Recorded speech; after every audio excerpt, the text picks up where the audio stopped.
El Consell Ciutadà d'Infants de Figueres ha celebrat la sessió plenària on s'ha informat a l'alcalde Jordi Masquef de totes les accions i activitats realitzades en els darrers mesos.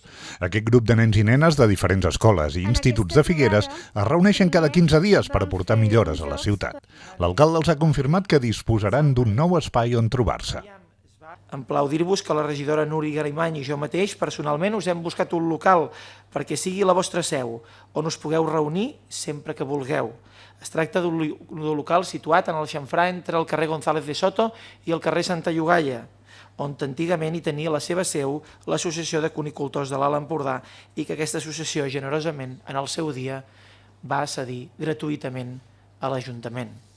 Els nens i nenes han explicat que aquest curs, entre d'altres, han realitzat colònies, activitats de Nadal, han celebrat el Dia de la Pau i la No Violència i han elaborat una creu de maig. També s'han reunit amb un tècnic de medi ambient per parlar d'un tema que els preocupa, les papereres i la neteja.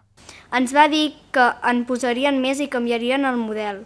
També canviarien els contenidors i en posarien que hi capigués més bessura. Ens va semblar perfecte i esperem que es faci. En aquest ple també han reclamat més il·luminació als carrers. Els nens i nenes del Consell d'Infants creiem que Figueres necessita més vigilància i més llum. Més llum en el sentit de posar més faroles i també en el sentit de no percebre Figueres com una ciutat tan fosca. Els membres del Consell han finalitzat la sessió fent-se la tradicional fotografia de grup al Saló de Plens.